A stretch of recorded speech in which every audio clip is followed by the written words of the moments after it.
Okay, so here we have Castlevania Chronicles, which is a PS1 classic, which is currently not listed on the store. I already have Metal Gear Solid downloaded, so I'm not going to download it again. There's Grand Theft Auto, and I'm just kind of curious if SOCOM Fireteam Bravo 3 will work yet.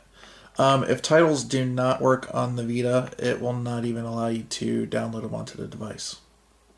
So first thing you want to do is go grab your Vita and your USB cable. It came with your Vita, and you're gonna hook it up, and the Vita's gonna, go into. It's gonna get your attention and say, you need to use Content Manager. Okay, so on the Vita, unlike PSP where you had to put it in USB mode, all you gotta do is just plug in the cable, and it'll automatically go to this saying connected to PlayStation Vita system, and operations are done on the PS Vita screen. And this is what it's going to look like on the Vita screen, is you're going to have the content manager icon flashing. So we're going to click on that.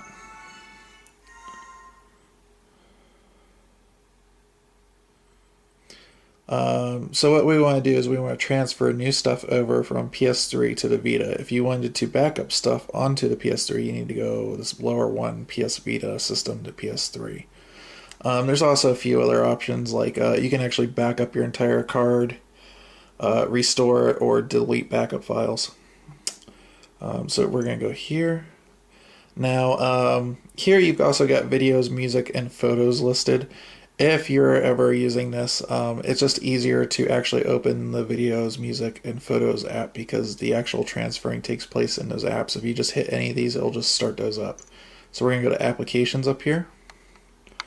As you can see, you got different areas here: PS Vita system, PSP, PlayStation, and PlayStation Mobile, which isn't even out yet. Now we've got save data, which is PSP and PlayStation. So to start off, we're going to load PSP games on. And you got two sections here. You got applications copied from PS Vita system and applications downloaded. So the copied is stuff that's already on the hard drive that I've already got saved on there, like Grand Theft Auto, Castlevania, whatnot. So we're going to go back here. And the other is downloaded. So this is stuff that's sitting on the XMB waiting to be loaded on. So I didn't know if SOCOM 3 would work yet or not. As you can see, it's not listed, so it doesn't work. So Gran Turismo, we're going to click on that. And we're going to click copy. So this is hard to do with one hand. Alright, so this is going to take a while, so we'll be back in a second. Okay, when it's done copying, it'll come back to the same screen. Just go back and hit cancel. Go back again. And for PlayStation Classics, you just want to click on PlayStation. Once again, if there's anything copied, like I have Tomb Raider, Metal Gear on the hard drive. Applications, you just want to go into downloaded. And this is the stuff sitting on the XMB. So there's Castlevania Chronicles. We're going to go ahead and hit that. And copy.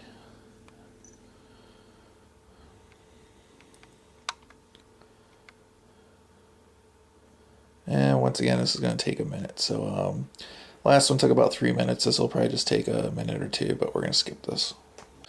Okay, one last thing I want to show is how to transfer PlayStation 1 saves from Vita or vice versa back to PlayStation 3.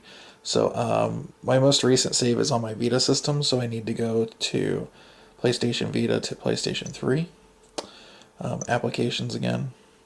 And we go down to save data down here, and we want to hit PlayStation. And so the one I want to save is, or the one I want to transfer is Metal Gear Solid. So the weird thing is on the Vita is every time you put a PS1 classic, it makes a new memory card for every single game. And it makes two of them for both slot 1 slot 2 on the PlayStation 1. So even though there's probably nothing in the second memory card here, it still makes it. So all of your saves are typically in the first memory card. So here we are. We have the MGS data. This is the one I want to bring over. So I check the box and need to reach over and hit copy.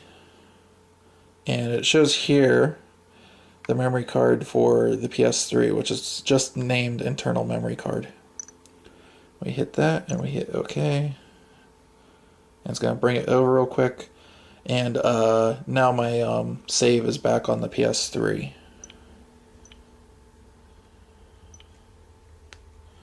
Alright. So, okay, just a little side note here.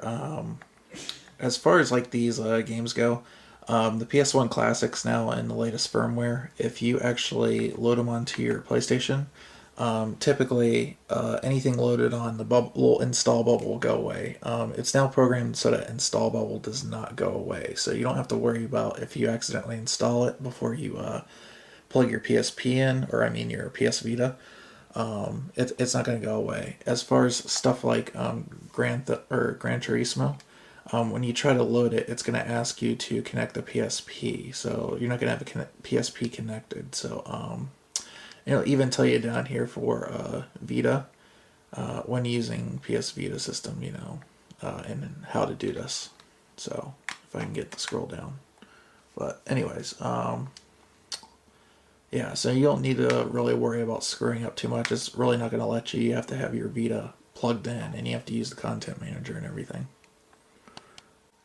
Okay, one more thing to cover, just in case you're ever curious where your PS Vita games go when you save them. Above the old game utility file in the games section of the XMB, if you go up one, there's this new one. It's PS Vita System Application Utility.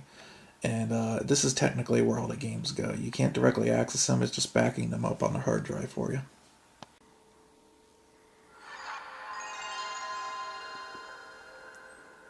So anytime if you hold down on the middle of the touch screen, you'll get this kind of a sub-screen here. And what this is controller settings. You can switch which controller you want to go to, which is important. Like in Metal Gear Solid 1, there's actually a boss where you actually have to switch controller to controller 2. So that's kind of important.